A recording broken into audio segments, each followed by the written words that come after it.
Hello guys and welcome back to our channel class of commerce. तो आज की video में हम कंटिन्यू करते हैं हमारा unit national income and related aggregates को। इस यूनिट का हमने एक चैप्टर खत्म किया, एक पोर्शन कवर किया, that is some basic concepts of macro economics. उस चैप्टर के अंदर हमने 5 पार्ट में वो चैप्टर कंप्लीट किया और उसके अंदर हमने पढ़ा बहुत ही बेसिक कॉन्सेप्ट किसके, नेशनल इनकम के। अगर आपने वो बेसिक कॉन्सेप्ट वाली वीडियो देखी, पांचों पार्ट, और आपको वो समझ में आ गया तो नेशनल इनकम आपको पूरा समझ में आएगा और यहाँ से आपको नेशनल इनकम में आप कोई दिक्कत नहीं होगी। पर अगर आप में से किसी ने भी वो कॉन्सेप्ट्स की वीडियो नहीं देखी है और वो यहाँ से चैप्टर को कंटिन्यू करेंगे तो आपको ये चैप्टर बिल्कुल नहीं समझ में आएगा। ये मैं आपको यहीं पे बता दे रहा हूँ। सो आप यहाँ से कंटिन्यू करने के पहले उन कॉन्सेप्ट्स को पढ़िए, उसके बाद इस चैप्टर को कंटिन्यू करिए। ठीक है, तो आज की वीडियो में हम अपना नेशनल इनकम के एग्रीगेट्स को देखेंगे और ये देखेंगे कि हम नेशनल इनकम कैलकुलेट कैसे करते हैं। तो चलिए शुरू करते हैं।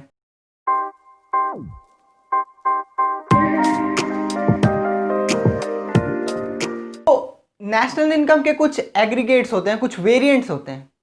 तो नेशनल इनकम के 8 एग्रीगेट्स होते हैं। अगर आपसे कोई भी पूछे कि नेशनल इनकम के कितने एग्रीगेट्स होते हैं तो आप एकदम कॉन्फिडेंटली बोलिएगा कि नेशनल इनकम के 8 एग्रीगेट्स होते हैं। और कौन कौन से? Gross domestic product at market price, GDP-MP, gross domestic product at factor cost, GDP-FC, इसी तरह net domestic product at market price, net domestic product at factor cost, gross national product at market price, gross national product at factor cost, net national product at market price और net national product at factor cost. तो ये 8 aggregate होते हैं, 1 2 3 4 5 6 7 8। अब ये दिखने में बहुत बड़े बड़े लग रहे होंगे, आप सोचेंगे इसको कैसे याद करना है। तो अगर, इसीलिए मैंने बोला कि आपने अगर वो बेसिक कॉन्सेप्ट्स वाली वीडियो नहीं देखी है तो आपको ये नहीं समझ में आएगा। अगर आपने वो वीडियो देखी होगी तो आपने उसमें ग्रॉस और नेट का कॉन्सेप्ट पढ़ा था मेरे से, डोमेस्टिक और नेशनल का कॉन्सेप्ट पढ़ा था और मार्केट प्राइस और फैक्टर कॉस्ट का कॉन्सेप्ट पढ़ा था। तो आपने वो कॉन्सेप्ट पढ़े थे और अगर वो आपको वो कॉन्सेप्ट समझ में आ गए होंगे तो आपको इसको लर्न करने में, इसको मगअप करने में कोई भी प्रॉब्लम नहीं होगी। कैसे नहीं होगी? आपको कुछ नहीं करना है, GDP-MP, उसके बाद GDP-FC, फिर डोमेस्टिक ग्रॉस हटा के एक बार नेट यूज करना है सेम पे और एक बार डोमेस्टिक हटा के नेशनल यूज करना है। बस GDP-MP, GDP-FC, NDP-MP, NDP-FC, GNP-MP, GNP-FC, NNP-MP, NNP-FC। बस ये 4 कॉम्बिनेशन होते हैं किसके? नेशनल इनकम के एग्रीगेट्स के।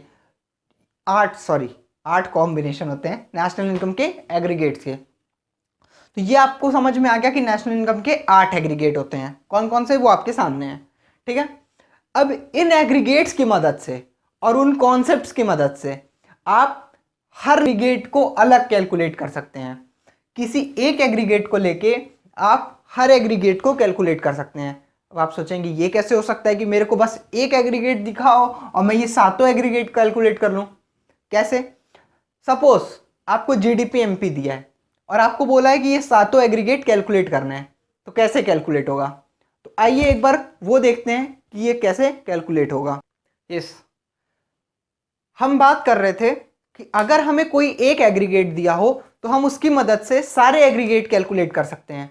अब कैसे? तो देखिए, इस बात को प्रूव करने के लिए मैं एक एग्रीगेट लिखता हूं, दैट इज GDP-MP। जब भी आप ये MP यानी कि मार्केट प्राइस लिखेंगे, हमेशा इसको सबस्क्रिप्ट में लिखिएगा, यानी कि नॉर्मल लेटर्स से छोटा। ठीक है, तो ये क्या है? GDP-MP। अब मैंने आपसे क्या बोला कि अगर आपको एक एग्रीगेट पता हो तो आप इस एक एग्रीगेट की मदद से सातों एग्रीगेट कैलकुलेट कर सकते हैं। कैसे? आप अगर वो कॉन्सेप्ट पढ़े होंगे तभी आपको समझ में आएगा, तो पहले उस कॉन्सेप्ट को जरूर पढ़ के आइएगा। देखिए, सबसे पहले आपको GDP-MP पता है। आपको GDP-MP से क्या पता करना है? 7 एग्रीगेट, 1 2 3 4 5 6 7। 7 एग्रीगेट पता चलेगा आपको किससे? सिर्फ एक GDP-MP से। कैसे? GDP-MP के बाद का एग्रीगेट क्या था?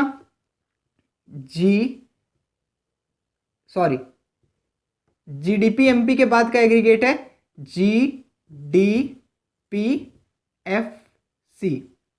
अब आपको GDP-FC पता करना है, और क्या पता करना है आपको? GDP-FC पता करना है। तो GDP-FC कैसे पता चलेगा? GDP-MP से। देखिए, आपको GDP-FC पता करना है और आपको गिवन क्या है? GDP-MP, ठीक है। आपको कैलकुलेट करना है GDP-FC और आपको गिवन क्या है? GDP-MP। अब देखिए, जो भी चीज, ये बात याद रखिएगा, जो भी चीज आपको कैलकुलेट करनी हो, जैसे आपको यहाँ पे GDP-FC कैलकुलेट करना है और आपको गिवन क्या है? GDP-MP। तो जो भी चीज आपको कैलकुलेट करनी हो उसको आप हमेशा लेफ्ट हैंड साइड रखेंगे इक्वल टू के, और जो भी चीज आपको गिवन हो, आपको गिवन क्या है? GDP-MP। हमने पहले ही माना ना कि हमारे पास एक एग्रीगेट है GDP-MP और उसको लेके हमें सारे सातों एग्रीगेट निकालने हैं। तो GDP-FC हमें कैलकुलेट करना है और GDP-MP हमें गिवन है, तो इसीलिए हमने GDP-FC को लेफ्ट हैंड साइड रखा और GDP-MP को राइट हैंड साइड। आप कैलकुलेशन करते समय इसी तरह रखेंगे, जो भी आपको पता करना हो उसको लेफ्ट हैंड साइड और जो आपको गिवन हो उसको राइट हैंड साइड।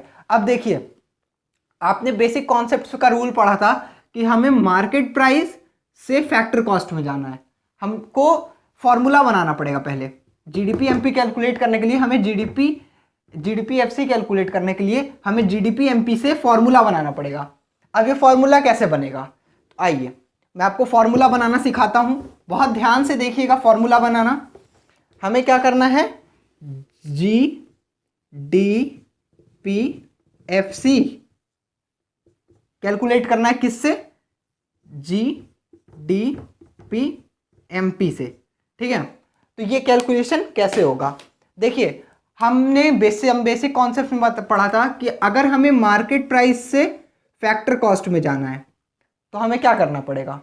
तो मार्केट प्राइस और फैक्टर कॉस्ट के बीच का रिलेशन क्या था? नेट इनडायरेक्ट टैक्स, ठीक है। तो अगर हमें मार्केट प्राइस से फैक्टर कॉस्ट में जाना है तो मार्केट प्राइस से फैक्टर कॉस्ट में जाने के लिए हमने क्या पढ़ा था? Minus net indirect tax, minus NIT, net indirect tax. हम मार्केट प्राइस से कहां चले गए? फैक्टर कॉस्ट में।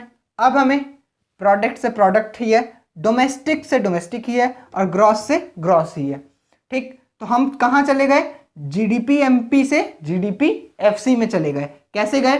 देखिए, आपको ऐसे फॉर्मूला कैलकुलेट करना है। हमें मार्केट प्राइस से कहां जाना है? फैक्टर कॉस्ट में। तो मार्केट प्राइस से फैक्टर कॉस्ट तक जाने के लिए हमें क्या करना पड़ेगा? तो हमने देखा था, ये है मार्केट प्राइस और ये है फैक्टर कॉस्ट। अगर हमें मार्केट प्राइस से फैक्टर कॉस्ट में जाना है तो हमें नेट इनडायरेक्ट टैक्स को माइनस करना पड़ता है, ठीक। और वहीं पे अगर हमें फैक्टर कॉस्ट से मार्केट प्राइस जाना है तो हमें नेट इनडायरेक्ट टैक्स को प्लस करना पड़ेगा। ये कॉन्सेप्ट हमने पढ़ा था। तो उसी कॉन्सेप्ट को यूज करके हमने क्या बनाया?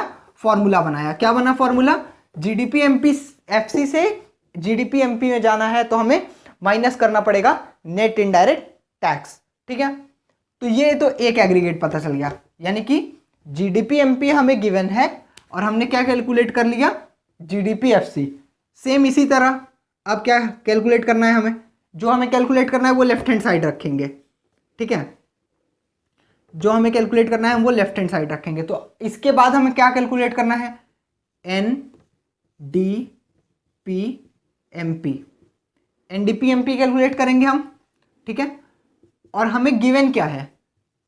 GDP-MP। हमें ये गिवन है, यहां पे लिख लीजिए कि हमें गिवन कौन सा एग्रीगेट है? GDP-MP। और इस एक एग्रीगेट को लेके हमें सातों एग्रीगेट बनाने हैं। तो देखिए, NDP-MP हमें पता करना है इसलिए हमने लेफ्ट हैंड साइड लिखा। उसके बाद अब देखिए, MP से MP कोई चेंज नहीं होगा, डोमेस्टिक से डोमेस्टिक कोई चेंज नहीं होगा, और ग्रॉस से हमें जाना है नेट में। तो हमने ग्रॉस और नेट का रिलेशन क्या पढ़ा था? ग्रॉस और नेट के बीच में डेप्रिसिएशन का रिलेशन होता है। तो ग्रॉस से नेट जाना है, तो ग्रॉस से नेट जाने के लिए हमें डेप्रिसिएशन को क्या करना पड़ रहा था? माइनस करना पड़ रहा था। तो डेप्रिसिएशन हमने कर दिया माइनस और हम चले गए GDP-MP से NDP-MP में। समझ में आया? इसी तरह हम थर्ड पे चलते हैं, NDP-FC। हमें कैलकुलेट करना है NDP-FC और हमें गिवन क्या है? GDP-MP। हमें GDP-MP गिवन है और हमें GDP-MP से जाना किस में है? NDP-FC। तो एनडीपीएफसी हमें कैलकुलेट करना है, इसलिए हमने लिखा है इसको लेफ्ट हैंड साइड, और हमें जीडीपी एमपी गिवन था तो हमने इसको लिखा राइट हैंड साइड। अब इससे कन्वर्जन करिए, एमपी से एफसी जाना है तो मार्केट प्राइस से फैक्टर कॉस्ट में जाना है, तो इसके लिए क्या होगा, माइनस नेट इनडायरेक्ट टैक्स, और डोमेस्टिक से डोमेस्टिक में ही रहना है, ग्रॉस से हमें जाना है नेट में। तो ग्रॉस से जब नेट में हम जाएंगे तो हमें क्या करना पड़ेगा, ग्रॉस से नेट में जाने के लिए माइनस डेप्रिसिएशन। इसीलिए मैंने कहा था कि अगर आपको वो कॉन्सेप्ट्स क्लियर हैं तभी आपको ये फॉर्मूला बनाना आ पाएगा, और अगर आपको ये फॉर्मूला बनाना नहीं आया तो आपको नेशनल इनकम के क्वेश्चन आप कभी अटेम्प्ट नहीं कर पाएंगे। ये बात याद रखिएगा, बहुत सारे बच्चों का इस चैप्टर में, इस पोर्शन में बहुत ज़्यादा डाउट होता है, जिसकी वजह से वो आगे चल के क्वेश्चंस नहीं कर पाते हैं, और उन्हें ये चैप्टर और उन्हें ये यूनिट बहुत ही ज़्यादा डिफिकल्ट लगता है। ये यूनिट बहुत ही ज़्यादा इंपॉर्टेंट है क्योंकि ये 10 मार्क्स कवर करता है। आपके कितने मार्क्स, 10 मार्क्स। सोचिए ये कितना ज़्यादा इंपॉर्टेंट यूनिट है, और इससे एक 6 मार्क्स का क्वेश्चन आता है, लॉन्ग क्वेश्चन। ठीक, चलिए फिर इस पे आते हैं। हमने क्या क्या बना लिया, NDP MP, GDP FC, NDP FC. अब हम क्या बनाएंगे, G N P M P, gross national product at market price, और हमें गिवन क्या है, G D P M P. देखिए हमें गिवन वही है, गिवन है तो राइट हैंड साइड लिखे, और जो पता करना है मतलब एग्रीगेट उसे हम लेफ्ट हैंड साइड लिखे। अब एमपी से एमपी कोई चेंज नहीं होगा। डोमेस्टिक से अब हमें जाना है किस में, नेशनल में। अब हमें डोमेस्टिक से किस में जाना है, नेशनल में। तो हमने डोमेस्टिक और नेशनल के बीच में रिलेशन किसका देखा था, NFIA यानी कि net factor income from abroad का। तो डोमेस्टिक से जब हमें नेशनल जाना है तो हमने क्या पढ़ा था कि हम NFIA को प्लस करते हैं, प्लस NFIA। ठीक, इतना याद होगा आपको कि अगर हमें डोमेस्टिक से नेशनल जाना है तो हम किसका रिलेशन लेते हैं, प्लस NFIA, और ग्रॉस से ग्रॉस कोई चेंज नहीं होगा। तो ये क्या बन गया हमारा फॉर्मूला, क्या बना फॉर्मूला, GNP MP है और GDP MP गिवन है, तो MP MP कोई चेंज नहीं होगा। डोमेस्टिक से हमें नेशनल जाना है, तो जब डोमेस्टिक से हम नेशनल में जाएंगे तो हमें क्या करना पड़ेगा, NFIA प्लस करना पड़ेगा। तो ये कितने फॉर्मूले बन गए, 1 2 3 4। अभी 3 फॉर्मूले और बनेंगे क्योंकि टोटल 8 एग्रीगेट है जिसमें से एक गिवन है। तो हमने क्या बोला था, उस एक की मदद से हम सारे निकाल सकते हैं। तो एक की मदद से यानी कि 8 होते हैं, उसमें से एक दिया है तो 7 निकाल सकते हैं। तो 1 2 3 4। अब फिफ्थ वन क्या है, अब हम निकालेंगे NNP MP। ठीक, NNP MP मतलब net national product at market price, और हमें गिवन क्या है, GDP MP। ठीक, तो अब MP से MP, मार्केट प्राइस से मार्केट प्राइस कोई चेंज नहीं होगा। डोमेस्टिक से नेशनल, फिर से देखिए हमें डोमेस्टिक से नेशनल आना है, तो डोमेस्टिक और नेशनल के बीच में NFIA, और डोमेस्टिक से जब नेशनल आना है तो NFIA प्लस होगा। और ग्रॉस से नेट में जाना है तो ग्रॉस और नेट के बीच का रिलेशन डेप्रिसिएशन, और ग्रॉस से नेट आना है तो माइनस हो जाएगा डेप्रिसिएशन। ठीक, अब 6th फॉर्मूला, GNPFC। GNPFC क्या होता है, और GNPFC हमें कैलकुलेट करना है तो लेफ्ट हैंड साइड लिखे, और यहां पे आ गया हमारा GDP MP जो गिवन था। अब MP से FC यानी मार्केट प्राइस से फैक्टर कॉस्ट में जाना है, तो क्या करेंगे, सबसे पहले माइनस NIT, ये तो आपको याद ही हो गया होगा। अब उसके बाद डोमेस्टिक से नेशनल जाना है, जब डोमेस्टिक से नेशनल जाना है तो इसके बीच का रिलेशन क्या होता है, NFIA, और NFIA प्लस होगा क्योंकि डोमेस्टिक से हमें नेशनल जाना है। ठीक, और उसके बाद ग्रॉस से ग्रॉस कोई चेंज नहीं होगा, तो ये भी फॉर्मूला बन गया। अब लास्ट फॉर्मूला क्या हो जाएगा,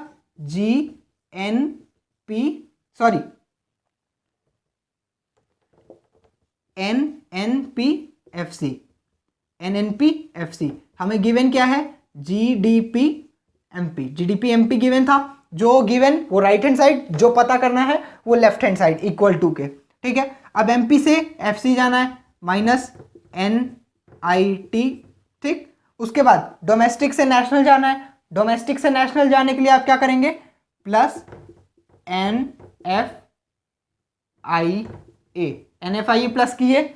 उसके बाद ग्रॉस से नेट जाना है, तो ग्रॉस से नेट में जाने के लिए माइनस डेप्रिसिएशन। ठीक है, ये बन गए कितने फॉर्मूले, 1 2 3 4 5 6 7। देखिए हमने एक एग्रीगेट से कितने फॉर्मूले बनाए, 7 फॉर्मूले। इन सातों फॉर्मूले से हम इस एक एग्रीगेट से हम ये सातों चीज कैलकुलेट कर सकते हैं। तो इसी तरह आप किसी और एग्रीगेट को ले लीजिए, सपोज करिए आप एनडीपी-एमपी को ले लिए। अब एनडीपी-एमपी को भी लेके 7 फॉर्मूले बनेंगे, जीडीपी-एफसी को भी लेके 7 फॉर्मूले बनेंगे, एनडीपी-एफसी को भी लेके 7 फॉर्मूले बनेंगे। ऐसे ही हर एक एग्रीगेट से 7 फॉर्मूले बनेंगे।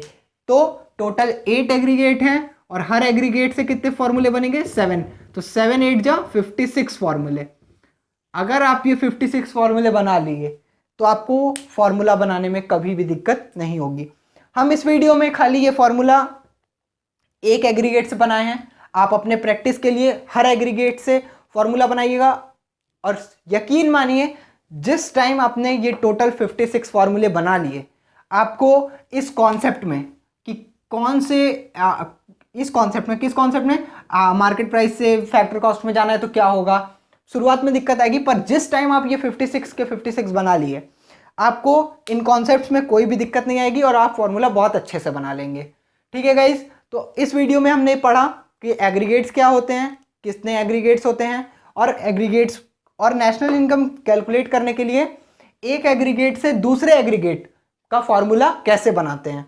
तो हमने ये सीखा बहुत अच्छे से, आपने भी सीखा। आपका ये टास्क है कि आपको ये पूरे 56 फॉर्मूले बनाने हैं। एक बार खुद से ट्राई करिएगा। अगर कोई भी प्रॉब्लम आती है तो हमें कमेंट सेक्शन में मैसेज करके बताइएगा।